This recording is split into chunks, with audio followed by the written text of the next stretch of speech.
Hi there, it's Denise from Bounce Me Coaching, and I love coming to you with different ideas to reduce the stress in your life.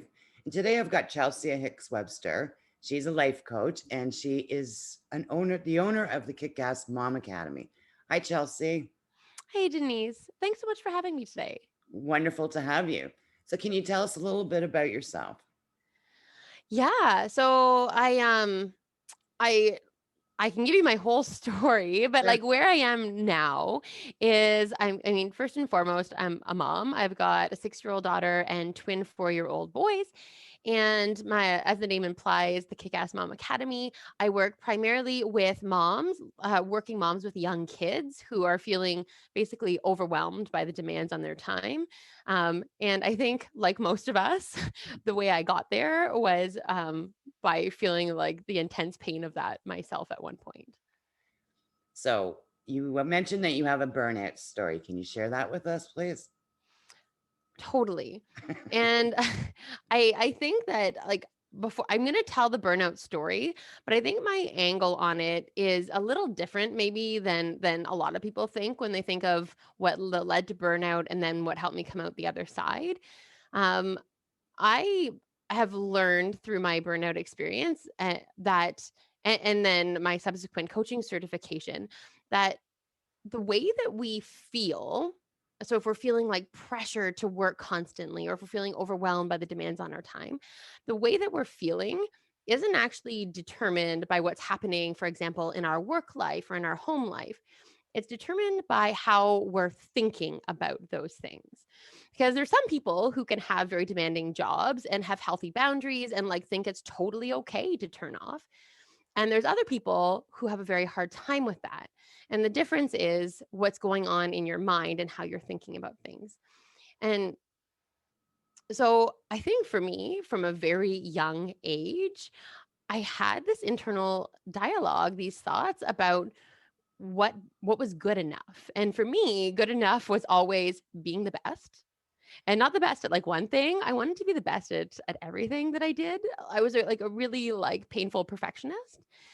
And the way I defined what was good enough was based on some sort of external metric. Like if I got positive feedback or like validation from somebody, or if I got an A on my report card, or so I looked out there to tell me, how I was doing. Did I stack up?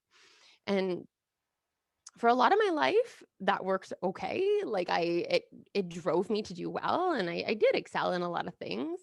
Um, but it also makes you really vulnerable. And so when I had my twin boys and I went back to work, I had 3 kids under 2 at the time. And I was just starting my first management role. And all of a sudden, I was in this position where I was stretched like I had never been stretched before. And I still had this internal dialogue that was telling me I should probably be the best at everything. And the way you know if you're the best at everything is if you're getting positive feedback. But I would go to work and I was taking on this role that was new for me. And so I was getting constructive feedback from my boss. Sometimes it wasn't positive. Sometimes it was like, hey, this is an area that you could really work on. And then I would go home and then there was always somebody crying. Like there was always, if I looked, there was always evidence that I wasn't like winning that game. And frankly, I think that that was what led to my burnout as much as anything. Because I mean, of course, that had me working like the late nights and like trying hard to like, put in the time and prove that I could do it. But what was even more exhausting, I think, than like all of the effort was just all of like the chatter. Like, you're not good enough, you're failing at it. And I think if you look underneath the hood of a lot of burnout stories, there's a lot of emotional drain. Like, there's definitely the time that you're putting in, but I think what makes those peak periods so burnouty is like all of the chatter and the anxiety that like doesn't turn off even when you crawl into bed at night. It's like Yeah. you're always drained. And I got to the point where like I literally felt so awful about myself and so anxious about just not living up that like I couldn't even think. I was crying regularly, like super irritable, and had a hard time thinking clearly. I, yeah, it was a pretty low point. Well, that's one of the big symptoms of burnout is you don't think clearly because you're exhausted. Oh. Oh my god, it was awful. Like, the tipping point for me was I was at a coffee shop and I was sitting down to, like, make my plan for the week so I could make sure the important stuff got done, and there was nothing happening around me, but I literally couldn't even put thoughts together enough to make myself a to-do list. And I got up and I called my employee assistance program. I was like, "I need help. Like, this is not functional." No, it's not. So, what was your turning point? Was it the coffee shop moment? That was my low. Yeah. That was my low. And I mean, I I am way out of this now, but I remember at, like, that when you're in it, it hurts like hell. I remember when I called my employee assistance program, um, the person who picked up, she asked me, like, just like they do, "Are you at risk of hurting yourself or others?" And I had to pause, and I was like, "Well, no." But, like, I guess I'm understanding why people cut themselves. Like, I have moments of empathy, like, where I'm like, I get those lows. And, so anyway, that really was a turning point for me. I got because of that comment, I think I got in to see a therapist the same day. And that didn't resonate hugely with me. I didn't find that experience super productive. But I did end up working with a life coach. And I found that to be really powerful because that was the first person who had said, "Chels, like, the reason you're feeling so awful, it's not because your boss said you need to work on that thing. It's not because your kids are crying. It's because you think you are not doing enough. And it's because you're telling yourself you're failing." Yeah. And when, like, she helped me tease apart, okay, this is what's happening out here. This is what's going on in my mind. And I couldn't believe how awful my internal dialogue was. And, like, the day she helped me realize my thought, "I'm a failure," was, like, not a truth, not a God-given truth, I was like, "Oh," like, I felt free, and it totally changed, like, yeah, the chatter started to slow down. I started to feel like set priorities and start to say no because I felt like I could without beating myself up. And so, anyways, that was a journey. Changing that internal dialogue was what really gave me the internal permission to set boundaries and to feel good about what mattered to me and creating balance. Yeah. And the big thing too is like the old saying goes, you can't do everything for everyone perfectly all the time. And putting yourself in that position, you create that overwhelm. And if you live in that overwhelm for so long, you slide into burnout. And once you go down that rabbit hole, so you got some support when you were in burnout and sounded very successful dealing with a coach while you're in that state. Totally. I think it's, you may know this as well, being in the industry. I think it's not necessarily a given that people think it's okay to ask for help or that they know if they're struggling that, there's coaches out there who can help them. And so I think that it's just, I guess my message would be if you are struggling with burnout, like, there is support for that, and there is a way out the other side, and don't be shy to reach out and ask for help. Absolutely. And I'm a burnout coach and I help women more in businesses. Yeah. And Chelsea helps women that are trying to balance the family and the work life. Mm. So there's all different kinds of coaches out there too. I know there's a niche for everything, which I think is really cool because then, like, if you're a woman in your midlife and struggling with, like, being consumed by your career, like, there's Denise for that. Like, there is someone very tailored to everything you need. I think that's Absolutely. awesome. So you're going to give us some time management tips today. Yeah, well, so honestly, I think really and truly my biggest time management tip is sort of what I've already alluded to, which is look at what you're thinking that's making you not manage your time the way you want to. Like, and just to give you an example, like, if you really want to make time to go to do yoga on your lunch hours and you find that you're routinely, like, quitting on that commitment to yourself, it's in the calendar, but something else comes up and then you just drop it. ask yourself why. Like, what's going on in your head and see what's there.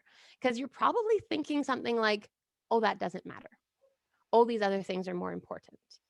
And so I think truthfully, the biggest tip for me would be around critically examine those thoughts because they're not just truths. They're like something you picked up somewhere along the way that may or may not be serving you.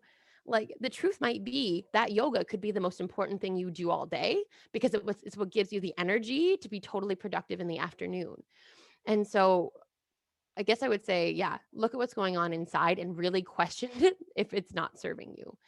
Um, I think the other major nugget for me for time management, I've I've experimented with everything from like extremely detailed calendaring, like back to back in my calendar, like whole day laid out, to something much more laissez-faire. And I think that um even like it's not an all or nothing game. I think the main thing is that you know what's most important to you, you know what your top priorities are, and that you have some planning system that allows you to plan the things you need to do for your priorities. Like for me, I make a list of the goals I want to achieve each week. And then each day I get a little more specific about, okay, what is everything I'm going to do today? But I think really it just boils down to plan ahead and make sure the things you are planning are the things that you actually care about and not the things that somebody else cares about, but you don't. Yeah, that's one of the things I do with my clients right from the beginning is getting clear, your values, your purpose, and what's Mhm. important to you. Because as you said, like if you miss the yoga, a lot of clients when they're in burnout feel they don't have the time. So they've got time for everything else except for time for things for themselves to make themselves feel better. And that's what they tend to fluff aside, which is the worst thing to do, really. Totally. And you know what, though? I think the reason it's so universal is because, like, as a society, we think that way. And I think it's more so projected as like a feminine like role, like we subordinate our own needs. But just in general, I think there's a lot of support for this message that it's good, it's virtuous to like put yourself second, to give to others first. And it almost feels like moral, like this is what good people do. But the truth is, like, you can give to others while still reserving 5% for yourself without being, less good. Well, and I love what you said too. Like, I don't know, I think it was through our emails or our chat. What you said is creating that role model for your children on taking care of yourself rather than, I mean, I've seen women just put everything out there and take absolutely nothing back and end up sick. And then basically, then there's nothing there. Totally. And you know what? Honestly, like having young kids for myself and now thinking about what do I want to model? And for some reason, I end up thinking about what do I want to model for my daughter because I mean, my boys already seem very strong willed. My daughter is a little more meek. And I mean, for all of them, though, I want to show them that your needs matter too. Yes, you should be kind to others. Think about their feelings and sort of be respectful of that, but without compromising what matters to you. Like keep that in the balance. And I feel like you can't model that for your children in a meaningful way if you're not living it yourself. And so I think that really motivates me to honor my own needs. And I'll even tell them, I'm like, hey guys, I know you really wanted to do this thing today, but mommy really wants to go and exercise. And so I'm going to do that because that's important to me. And I feel like that gives them permission to do the same. Which is wonderful. And you mentioned boundaries. Actually, I just released a course on boundaries, a mini course. So Oh, can you nice. talk a little bit more on boundaries? Yeah, I am. Well, The I word think of no is a sentence. totally. Well, you know what? I think of boundaries almost in two ways. I think boundaries in terms of being able to say no is an important one. And I think the reason I once had in a different experience, a coach assigned me a task to start saying no, which was like, I want you to say no to one person this week on something so important to them that it pisses them off. And I was like, oh, no, no, no. But the reason that was so impossible for me is because I believe that it's not okay to disappoint others. And so I guess for me, it partly comes back to knowing that if, it's okay for other people to be disappointed. Like if you know that you're acting in integrity with what is truly the most important to you, it's okay to be like to say no and for them to be disappointed. That will happen. It doesn't mean you have to change your mind. And I think a lot of people believe that, if someone gets upset with them, that's a sign that they have to change. And it's not true. You can let them be disappointed. You can even understand why they're disappointed. Like, yeah, I get that, I'd be disappointed if I said no to me too, but I'm still saying no. It's okay. Well, and I love saying too that you're not responsible for other people's reactions, number one. And sometimes, as you said, you've got that chatter in your head. Meanwhile, that person really doesn't care. And we've all done it where we have this scenario in our head that we're going to say no and they're going to be upset.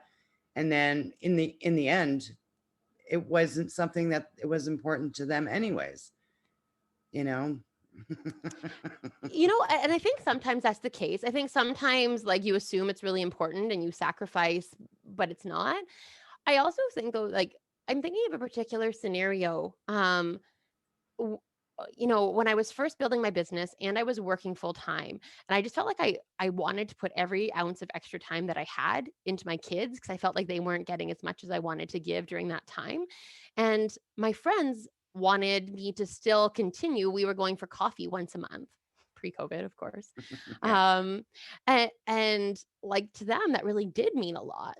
Like they wanted to maintain that connection. And I said, I'm really sorry, but I'm going to stop doing this until such time as I leave my job. And it's not that I don't value you, I do, but I value the time with my kids more. And that's where I need to put my time. And my friends, I think were upset and that came through. And I get it. Like I would be upset if my friend told me, you don't make the cut. Like that's a shitty thing to hear. But sorry, that's not a nice thing to hear.